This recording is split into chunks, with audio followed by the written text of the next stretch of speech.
want to talk? So let's talk. Yeah. Talk. You want to talk?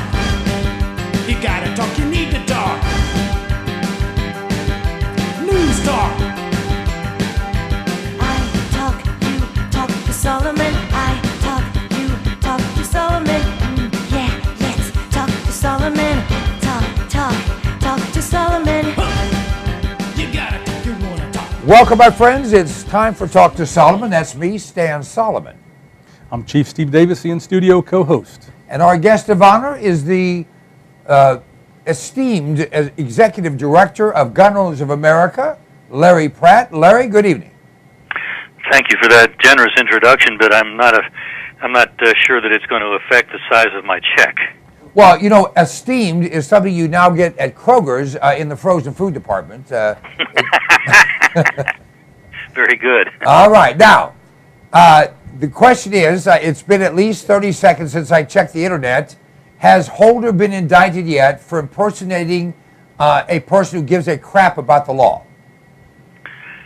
Well, he's actually had his criminal case for contempt of Congress referred to the district federal court before the election, and I didn't expect anything to happen before the election, but nothing has happened yet. It's been at least 6 months, and hey, you know, what's a few lies among friends?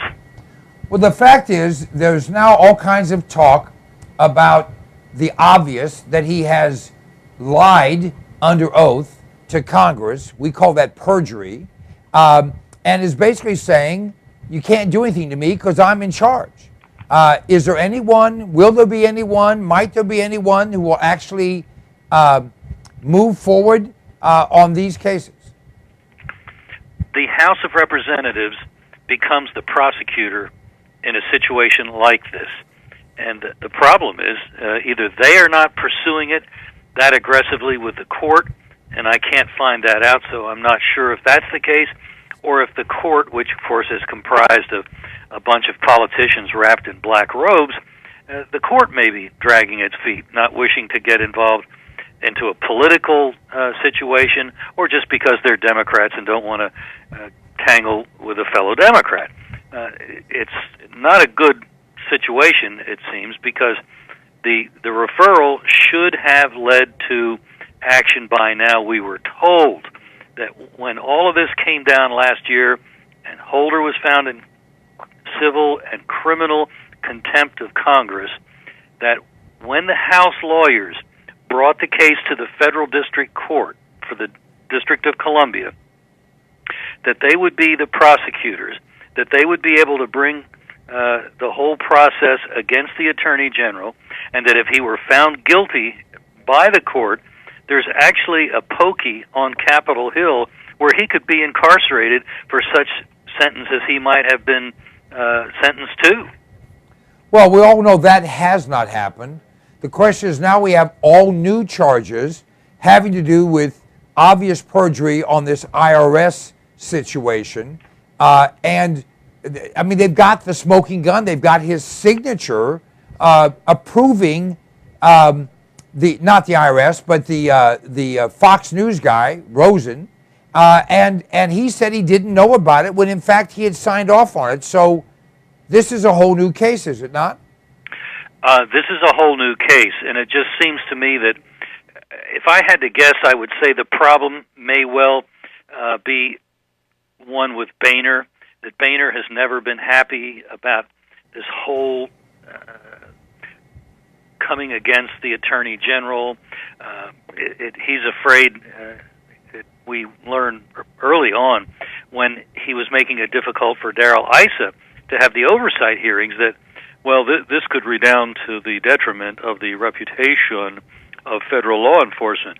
Oh, do you think the federal law enforcement that was complicit in the murder of 400 Mexicans that we know of in Fast and Furious, the federal law enforcement that was putting the hammer on various conservative groups to keep their IRS determination from being issued? Yeah, I would say maybe we have a problem there. Well, I mean, you're saying the obvious. I think Boehner is a wuss, but I do think that we're now seeing, for instance, the IRS thing is in the some of the Republican advertising as they're running against incumbent Democrats. I think you may see this move forward not from the top down, but rather from the rank and file up. What do you think, Chief? Well, first, I think we can easily solve the reputation of some of these federal law enforcement officers by, first of all, eliminating Homeland Security. Just wipe it out, and then their reputations are saved. The same with the IRS investigators. Just get rid of them. No need to worry about their reputations anymore. Well, yeah, we'd love to just see the elimination of the Internal Revenue Service and Homeland Security. Totally. And let's ask you about that, Larry. Is, if ever there's been a time, an opportune time, a psychologically correct time to attack the IRS, it's got to be right now. It's got to be right now. There have been conversations for quite some time now that if we're going to have the federal government collecting taxes, that it ought to be some kind of sales tax, which is not intrusive. It doesn't look at whether or not you had a proper deduction or what your prayers were. It just says, what was your gross? Show us the tax collections, and that's really the end of it. And so that you would have a very minimal Bureau of Federal Sales Tax Collection or something of that sort. And all of these snoops and criminals that are working at the IRS wouldn't be a problem anymore. Here what would probably happen is they'd go work for Homeland Security, which has 100,000 armed agents. Not bad for something that's not in the Constitution, huh? Well, and also you've got TSA, which may be a part of Homeland Security. I'm not sure. That may be part of the 100,000. But yep. The reality is these guys going through people's underwear, sticking their fingers, their noses, and whatever else they got, places they don't belong, they're already trained. They would fit right in. You think, Chief? Yeah, but the record is pretty dismal. Even yesterday, there was an airline flight where the passengers, again, had to save the day. Homeland Security and TSA didn't have anything to do with this, and the passengers saved the aircraft from the person trying to open the door. But what happened is a guy said something, but we're not supposed to know what he said. Now, I'm going to just make a wild guess. Allahu Akbar? Yeah, it's Allahu Akbar, Muslim means murder. But we're not supposed to know that because this guy doesn't have an Islamic name or Arabic name, so they're thinking maybe we won't notice that he was trying to bring the plane down. I like the fact they tied him up with shoelaces because, the Muslims, shoes are a real put down. So hog tied this guy with shoelaces, and then what they should have done is once the plane landed, open the door and just throw him out. Well, but once again, what you just said is very accurate, that the Homeland Security and TSA, they're busy searching grandma, looking into diapers, harassing all of us, but then again, here's someone else on an airplane that they let on, but the passengers and the crew had to save the day. Well, I do feel good, and we're getting off the topic a little bit here, that I now believe that I will not be the only one if someone says, I have a penknife, you will all surrender, that I invoke an old Jewish saying. And I think it has to do with an Arab university, Farouk you. But at any rate, let's get back to what's happening. The idea, the concept, the thought of taking away from the federal government their immense ability to mess with everybody, and then compounded with the now Obamacare in the hands of these people. What's the reality? What are you hearing from people there? Well, let me give you another example of how the federal government is behaving improperly. It's similar to the IRS scandal, but as this thing has been unfolding, it finally occurred to me, wait a minute, we had a similar experience just last year. Every year, organizations like our foundation, charitable organizations, in our case we do litigation for people that are being typically prosecuted by the federal government, the ATF, the Bureau of Alcohol, Tobacco, Firearms, and Explosives, and we'll come alongside them and work with their attorneys and work much of the time in that fashion. So we had an application in to be listed as many other similar groups under the tax law are listed for those that don't mind too many numbers, we're a 501c3 at our foundation, meaning not only are we not taxed, but we can also offer tax deductibility to individuals making contributions. So we had our application in for what's called the Combined Federal Campaign. It's similar to the United Way for the federal government. And every year we're listed with many, many other groups. And frankly, a lot of federal employees support what we're doing, which is kind of interesting that they may work for the federal government, but they kind of like our brand of politics. And so our application was in there, as it always is. Our attorneys have this down so that it's not really a big deal. We've done it for probably 20 years. And we weren't getting an approval, and we weren't getting an approval, and we weren't getting an approval.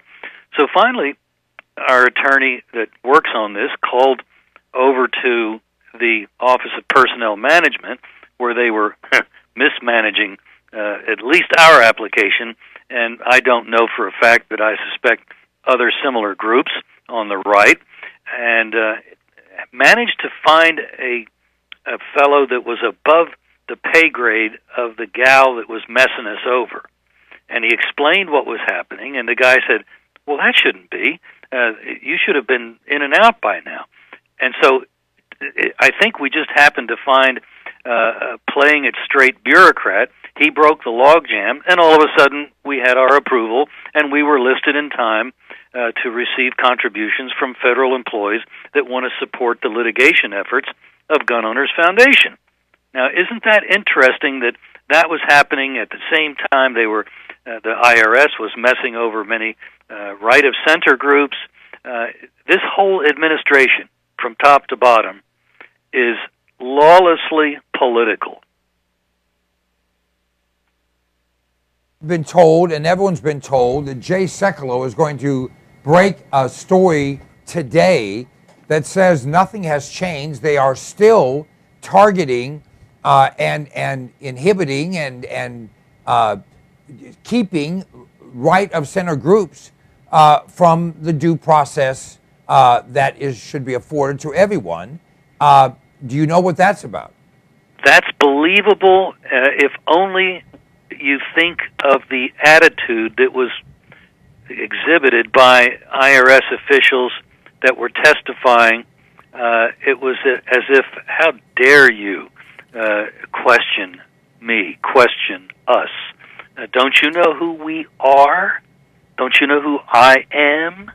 That seems to be their attitude. They've been used to acting as our kings for so long that any idea of accountability just drives them crazy. You've got to be kidding. Well, that is absolutely the attitude of most people on the left, that if you question them, there's something wrong with you because they are not subject to being questioned. Now, let me ask you about, this never could happen when hell freezes over, the state of Illinois passing a concealed carry bill. And, of course, they were ordered to do so, but that's never affected them in the past. I have not seen the final action. Was it the Senate measure, do you know, or the House measure? Well, the House passed the concealed carry law, which I understand was the big one, and it was actually Madigan, a Chicago D, who brokered the deal, and some of the big shots in the Democrat Party don't like it, but literally if they don't pass something, the court could just pass it for them. The House deal that Madigan brokered, frankly, is surprisingly good. Not only does it provide for concealed carry permits to be obtained for the first time in Illinois, but it also preempts local gun laws. So bye-bye gun bans in Chicago and many of their other harassing laws, and other Illinois cities as well. But that's they what may they're have self-government. That's the objection. That's what they don't like, the big shots, the fact that it does preempt or override or circumvent or eliminate those where the law changes every time you cross the street. Right. And this would create a uniform pattern, a uniform law across the state, so that you're not legal out here in this county, but you drive into this city and all of a sudden you're some kind of a felon. Same car, same gun, same person, but it would make a huge difference to have a patchwork like that. It would be just ideal for gotcha and getting gun owners locked up and their guns taken away from them.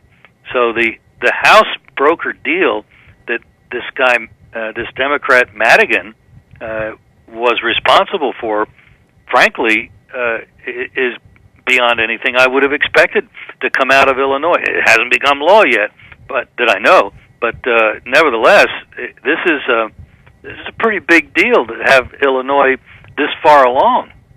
Now, Chief, I know a lot of people in law enforcement that think that they'd be better off, law enforcement would be better off, because there's two issues, one the public and the other law enforcement.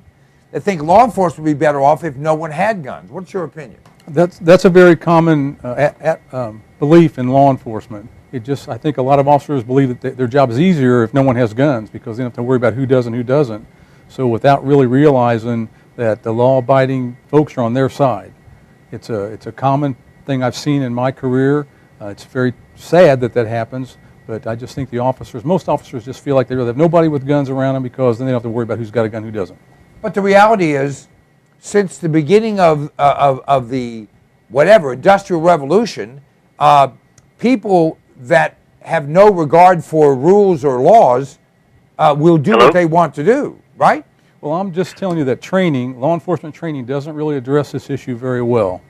And they don't really focus on the Second Amendment, and that the officer's duties are to enforce and protect the constitutional rights of citizens to possess weapons.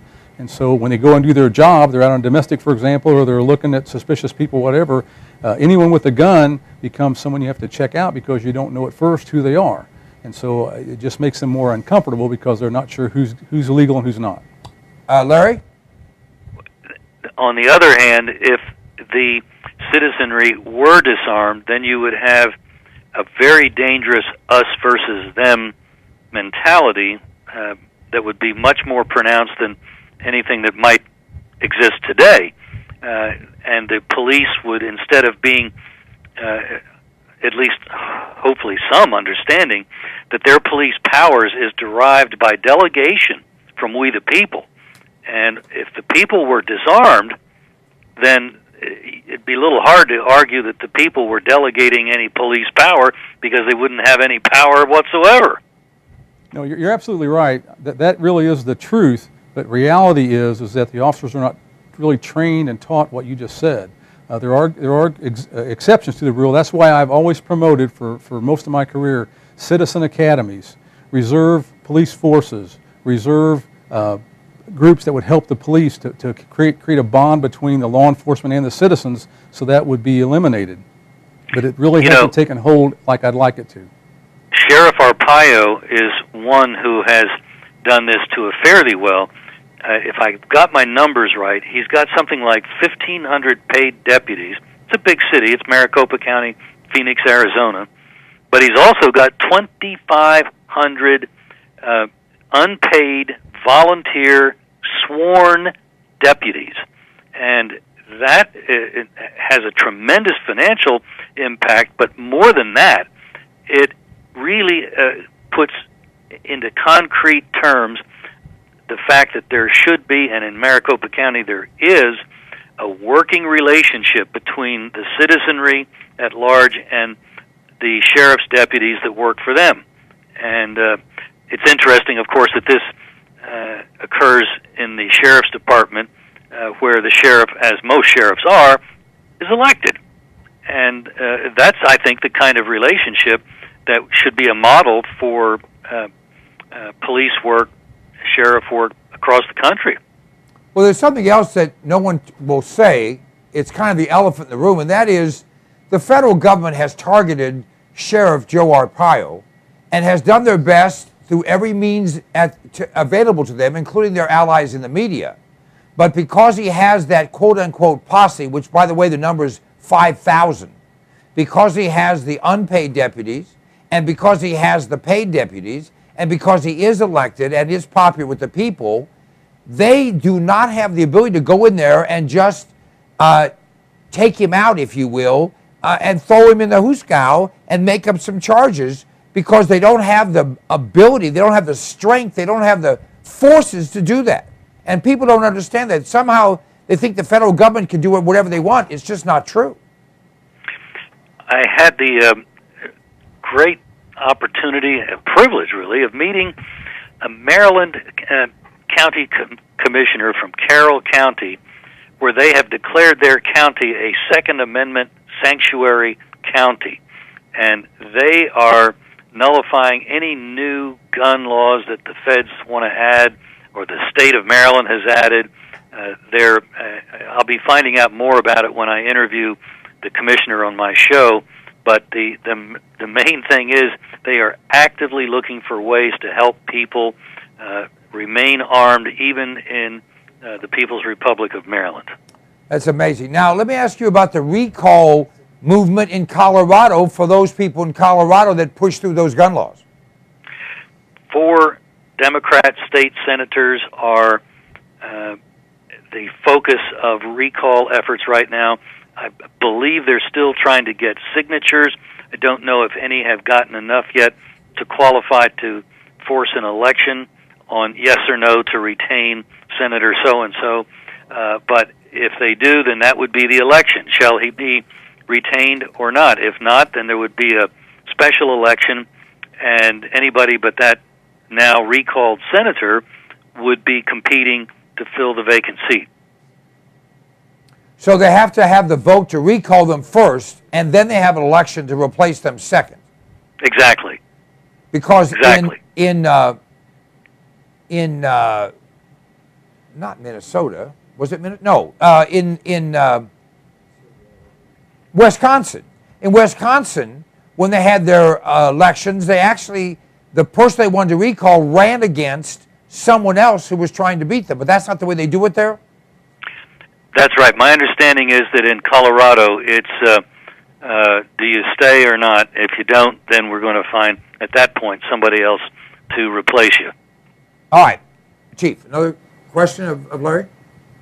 No, I just think it's great what you're doing for everybody. You're one of the few really prominent people in the United States that's really, truly sticking up for our Second Amendment rights. But also, when you mentioned Maricopa County, and that should be the model, it really is. But I just want to remind everybody, if you live in Maricopa County and anybody picks on you, you can go right to the sheriff and get help from the sheriff himself, because the Civilian Review Board in Maricopa County is you.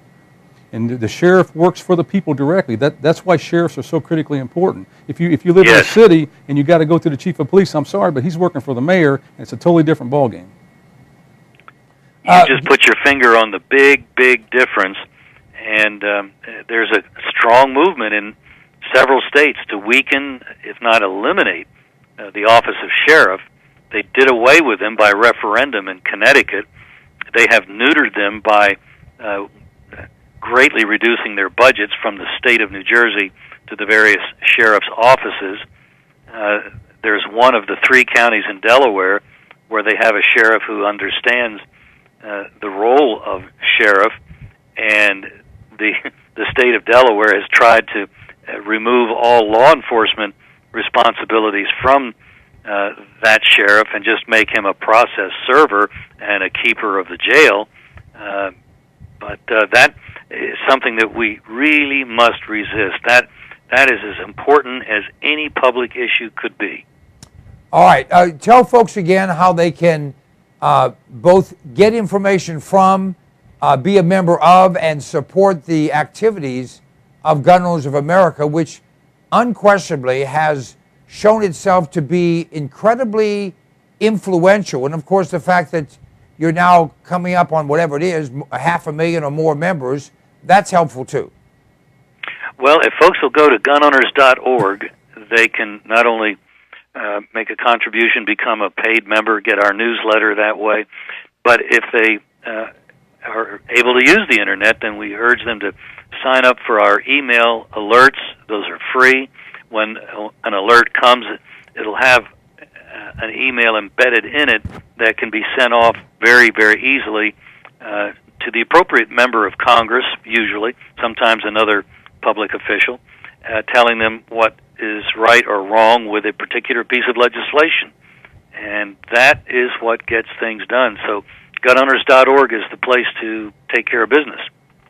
All right, let me ask you one more thing. The judge shopping done by the Justice Department, and they're now claiming they notified News Corp, and News Corp, I think, has acknowledged that there was some sort of a notification.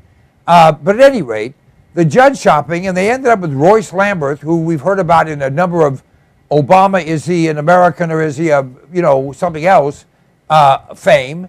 How is that resonating there in Washington?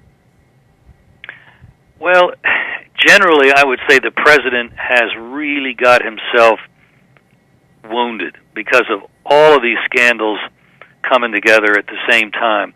What they did to James Rosen was simply a microcosm and probably wouldn't have been as much concern to the rest of the media had it not been for grabbing the emails from the AP. And now you're really talking about us, and that's really serious, And so that, I think, may have been the turning point, and it makes Benghazi look different in their eyes. It makes the IRS scandal look different in their eyes. And somehow, I hope, we'll be able to get Fast and Furious back in front of them and say, hey, does it matter that there's some 400 dead Mexicans that they've admitted to? And surely there's more by now. Does this not take away from the moral authority of this government to have any law enforcement at the federal level? I think it's going to be interesting to see how this develops. Larry, as usual, an informative half hour. Thanks so much. Keep up the good work protecting our God-given, constitutionally protected rights, including but not limited to those enumerated in the Second Amendment. Thank you all for having me on. Appreciate it. All right, buddy. We'll be back with more. Major General Jerry Curry will join us. This is Talk to Solomon.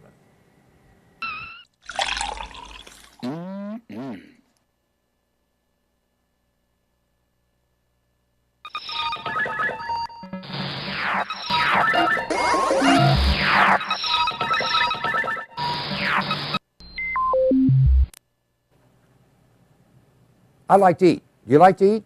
We all do. And usually we run to the grocery store, we run to the convenience store, or we have something in the fridge. But power's been out in parts of this country in the last few weeks. We don't know what's going to come down the pike economically. Smart people are putting in food.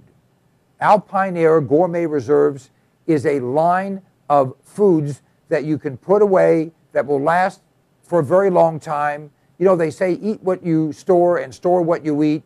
This is great tasting stuff, healthy for you, a full line. You go to our website, cpnlive.com, and click on the button for Alpine Air Gourmet Reserves and see all the different things we have. This is good tasting food. It's reasonably priced. It will last. And it's worth its weight in gold if a problem arises. I know you don't think there's going to be anything that goes wrong. Actually, you do. This is smart.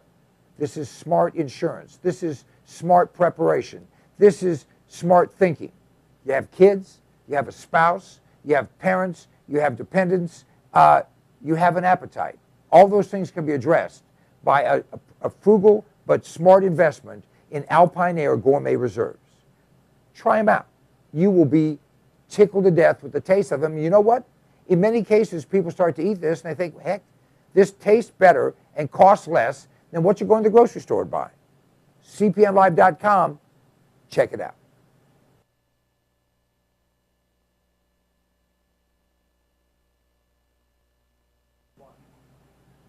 Hey, my name is Stan Solomon, and you know if I have something to say, I'll say it. And I'll only tell you the truth because I'm a Republican, not a Democrat. Democrats always lie. Republicans only lie half the time. I don't lie at all. This is the Fuel Mule. It's an extraordinary product that was developed by a friend of mine, an engineer, and it increases the fuel mileage on your vehicle.